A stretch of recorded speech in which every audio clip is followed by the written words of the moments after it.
Okay, students, so this is the last class on GIT. Today we'll learn about colorectal carcinoma. So basically colonic carcinomas are adenocarcinomas, which is the most common malignancy of gastrointestinal tract. It's usually seen in elderly age group, that is about 60 to 70 years. The etiological factors, there can be geographic variations, dietary factors, which is poor in fiber diet. Then two other sequences are there, that is adenoma carcinoma sequence and also which is associated with HNPCC or Lynch syndrome, and also some other factors. So this pathogenesis of colorectal carcinoma is important. It's a short note question for you. So we'll see what is the pathogenesis. First one is adenoma carcinoma sequence, which is also known as APC beta catenin pathway.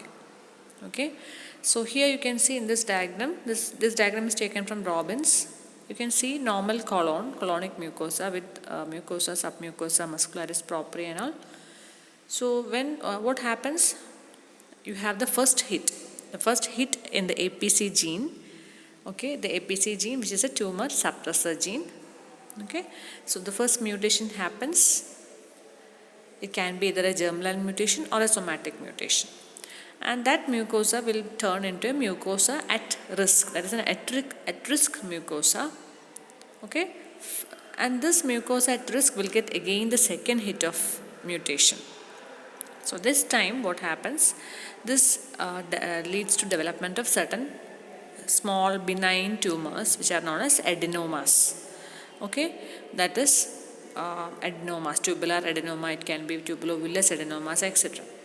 So again at this point what happens, there will be added on mutations, which is for example KRAS mutation, and this results in the development of carcinomas. Okay, so that is the sequence, adenoma carcinoma sequence. So there are a lot of mutations, APC beta catenin mutation and KRAS mutation. Again over added on that you have certain telomerase mutations, etc., which again adds on to this pathogenesis. So that leads to the proper colonic carcinoma.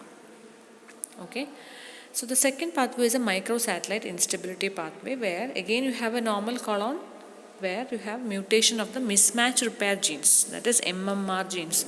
What is this mismatch repair genes? You have sometimes you have any genetic defect, your genes will get repaired by mismatch repair mechanism, and that is that results in a lesion known as sessile serrated adenoma.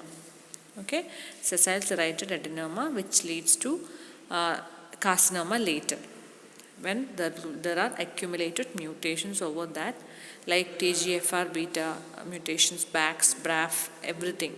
So these added on mutations will cause development of a carcinoma from a sessile serrated adenoma. So that is a pathway in microsatellite instability pathway. Now what is the morphology of a colorectal carcinomas? The common site of colorectal carcinoma is rectum. Again sigmoid, descending colon, cecum, anywhere in the GIT. Ascending colon, hepatic splenic flexures.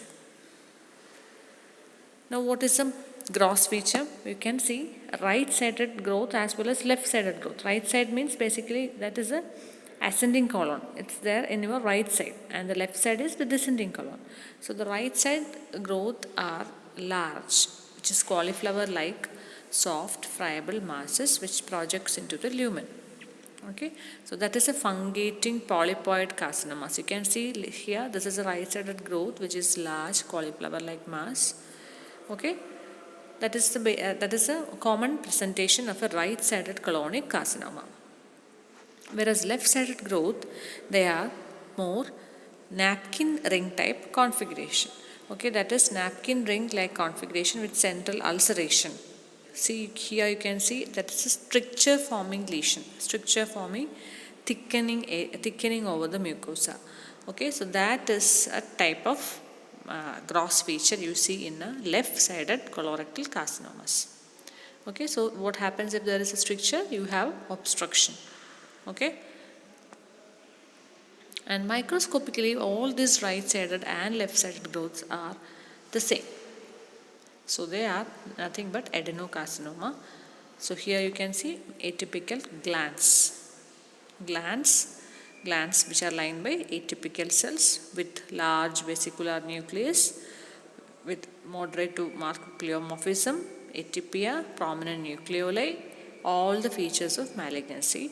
So that is a adenocarcinoma, and it can be well, moderate or poorly differentiated. That is a grade of the tumor. So here you can see small glands and also single cells. So that is a moderately differentiated adenocarcinoma. So you can also see a mucin secreting type, a signet ring type, okay, adenosquamous type, etc. So here this is a signet ring type. You can see the cells with peripherally pushed nucleus, that is signet ring shape. So that is also another variant you see in GIT. Now the other clinical features, it can spread directly to the adjacent organs. So lymphatic spread can be there, hematogenous spread can be there. Okay. Clinical features, the patient presents with bleeding, PR, with change in bowel habits, cachexia, anorexia, all the other features of malignancy. Along with that, you have bleeding per rectum also. Now, what about the staging and prognosis? It depends upon the extent of bowel involvement and also metastasis, histological grade, and location. And the different staging systems, which is we should just remember the name. That's all. Duke staging is one of the most commonly used. Was one of the most commonly used, but now it's not that commonly used now. Next one is an Asler-Coley system, which is also not used commonly now. The common system which is used now is the AGCC or the TNM staging system, which stages a tumor based on its tumor size, that is T. N is nodal status, that is lymph node involvement, and M is metastasis. So that is a common system which is used now. All the other systems were older systems. So that completes colorectal carcinomas. Okay. Now the one thing which is left in intestine is appendix. So where is the appendix situated? You have at the junction between, that is the ileocecal junction. Okay. You have the appendix, and the most common pathology you come across is the acute appendicitis. What is acute appendicitis? It is very common pathology, that is inflammation of the appendix, acute inflammation of the appendix. You have a specimen for your practicals also, so you should know everything about acute appendicitis. Okay, it's very common, very easy also to identify the specimen. So that is the most common cause of right lower abdominal pain, usually seen in young males, adolescents. And how does the patient present with? They have periumbilical pain, nausea, vomiting, fever, okay, vomiting, fever, abdominal pain. That is a clinical triad. You might have seen cases in your surgery wards. Then tenderness at the McBurney's point, okay, that is a right iliac fossa, tenderness, elevated total count, and that too you have neutrophilia because it is acute inflammation. You have acute appendicitis, so you have neutrophilia. Okay. And what are the etiological factors? You have the most important etiological factor. Actually, most of the cases there are no etiological factors. Some common etiological factors which can be attributed are obstruction by feculith. These fecal matters which is present in the intestine, it can form form in the form of a stone or some mass like thing. It can whenever it enters the appendix, it can cause inflammation. Okay, so that is one of the common one of a cause. Okay, that arrow marks which is pointed is they are all fecaliths. Then worm infestation, that is also another cause, that is Enterobius vermicularis or pinworm. Okay, in another not that common, which is a rare cause, is a tumor, appendiceal carcinomas or appendiceal carcinoids. Now, about the pathogenesis, what happens when there is obstruction? There will be continued secretion of mucus, which get this appendiceal lumen is lined by a colonic mucosa only. Okay, so that colonic mucosa will have that mucus secretions, and so when there is any obstruction, this mucus will get stagnated inside the appendiceal lumen, and that results in increase in intraluminal pressure, ischemia, and that results in bacterial overgrowth and inflammation. So that is one of the proposed pathogenesis, and most of the cases this etiological factors they won't explain. We can't explain the etiology correctly. Okay, most of the time it will be idiopathic. So what is a gross feature? You can see this is a gross specimens of appendicitis. Grossly, what is the description of a gross feature of an appendicitis? That is, it is enlarged. Appendix is enlarged, edematous. You can see enlarged edematous appendix here, which is also that surface is filled with exudates. What is this exudates? They are nothing but pus which is formed because of this neutrophil collection. Okay, so pus is nothing but a neutrophil collection which is formed initially inside the lumen as well as the layers in the muscularis layers in the serosal layer, which can go out and can cause this exudate we can get in the surface also. So this is a gross feature, loss of glistening surface, which is replaced by a dull granular appearance, and that is exudates. Then another feature is gangrenous appearance. This obstruction can even progress to a gangrene appendix. Okay, because of the obstruction to the blood supply. So the appendix can become gangrenous.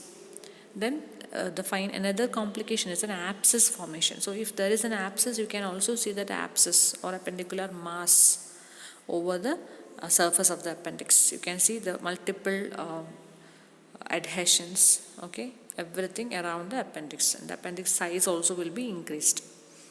Okay, and microscopic feature is very important. That is also an important spotter slide for you. So you can see neutrophilic infiltrate in the muscularis propria. So these are the layers. What are the layers of appendix? You can see a mucosa. Okay, mucosa, which is then there is a submucosa. Okay, muscularis propria and a serosa. Okay, so what happens? This is the muscularis propria where you can see plenty of neutrophils. This is how you see neutrophils in a histopathology. You have seen these slides in your first or second histopathology practicals. So these are neutrophils inside the muscularis propria of appendix. This is how you see. So if you see this, that is acute appendicitis.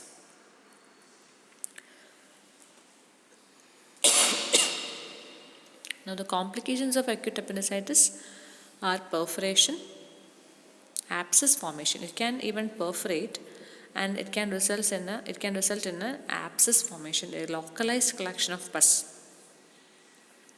Appendicular mass formation. Mass means it's not a tumor, but the collection of all these pus, everything will form a mass. Now that can even spread into the blood, forming bacteremia. Can even result in liver abscesses, etc. Now this is acute appendicitis. Is there an entity known as chronic appendicitis? It is actually a chronic appendicitis term is not used. Okay, so always for an acute inflammation there should be a chronic, but here in appendix you won't use the term chronic appendicitis.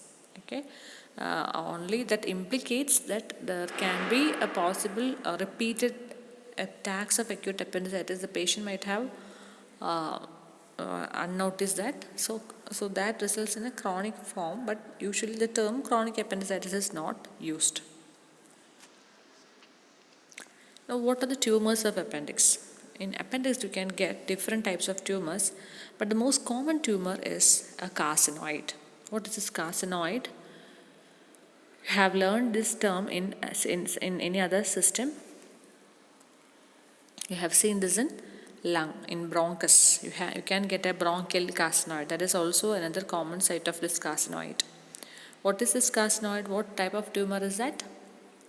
It is a neuroendocrine tumor. It is a neuroendocrine tumor with some certain typical characteristics.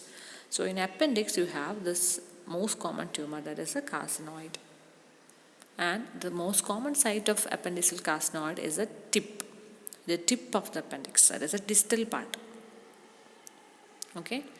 Usually these appendiceal carcinoids are incidentally detected during after appendicectomy. You will see, we'll take section from the tip of the appendix, you get a carcinoid tumor there, because that won't cause any features of obstruction or any tumor like symptoms like that. So that is an incidentally detected tumor, which is seen as submucosal elevations which are bright yellow or yellow gray, and they can be deeply infiltrative and penetrate the muscle to the serosa. What is the arrangement of the tumor cells? They are arranged as trabecular, insular, glandular or undifferentiated patterns, and the typical feature of this carcinoid is that it has a neurosecretory granules in the cytoplasm, or dense bodies in the cytoplasm. These neurosecretory granules in the dense bodies, they secrete different neuronal proteins or chemicals. What are these known as? They are chromogranin, synaptophysin. Okay, so what is the significance of all these? Based on these these substances, we identify this tumor as a neuroendocrine tumor. Okay, with the help of different special stains, IHCs, okay, immunohistochemistry, we identify this tumor as a neuroendocrine tumor. Okay, we can diagnose it with the help of these markers. So this is a gross feature of carcinoid appendix. This is a cross section where you can see gray, that is a yellowish mass over the tip of the appendix. You can see that is the tip of the appendix with that yellowish mass. Okay, that is a typical appearance of a carcinoid. And the nuclear features is also very typical. The nucleus of the carcinoid is typically described as a salt and pepper chromatin. What is a salt and pepper chromatin? That nucleus with that chromatin. The chromatin is actually, they are distributed very evenly distributed, very fine chromatin, okay, like a powdered chromatin, powdery chromatin. It is also described as powdery, like a small grains or powder which is scattered over the nucleus. So that is also known as a salt and pepper chromatin or powdered chromatin. And you have learned about this carcinoid syndrome in your first year classes or in your pharmacology classes. So this is nothing but a patient with carcinoid. Only 1% of patient with carcinoid can develop this syndrome. That is a constellation of symptoms. That is paroxysmal flushing, asthma like wheezing, okay, diarrhea, abdominal pain, etc. And this is because of the excessive secretion of this serotonin or 5-HT. Okay, that is serotonin associated syndrome, that is known as carcinoid syndrome. Why? Because in patients with carcinoid tumor, if it undergoes a metastasis to liver, that patients will only develop this carcinoid syndrome. So that is because of the excessive 5-HT release into the blood. So this is known as carcinoid syndrome. Another entity which is associated with appendix is known as mucocele. What is this mucocele? Again, it is nothing but as a part of obstruction, you have the mucin which is secreted by the appendix, which is getting blocked, and that results in distension of the appendix and which is filled with mucin. Okay, so that is dilated appendix which is filled with mucin. So that is that term, the entire pathology is known as a mucocele, and this also is now described as a neoplasm itself. It's a type of mucinous cyst adenoma.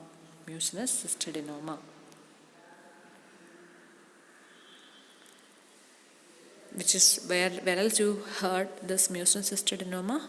this is also described in ovaries. Your ovaries, you have serous and mucinous cystadenomas, and mucinous, here also there is mucinous cystadenoma of appendix.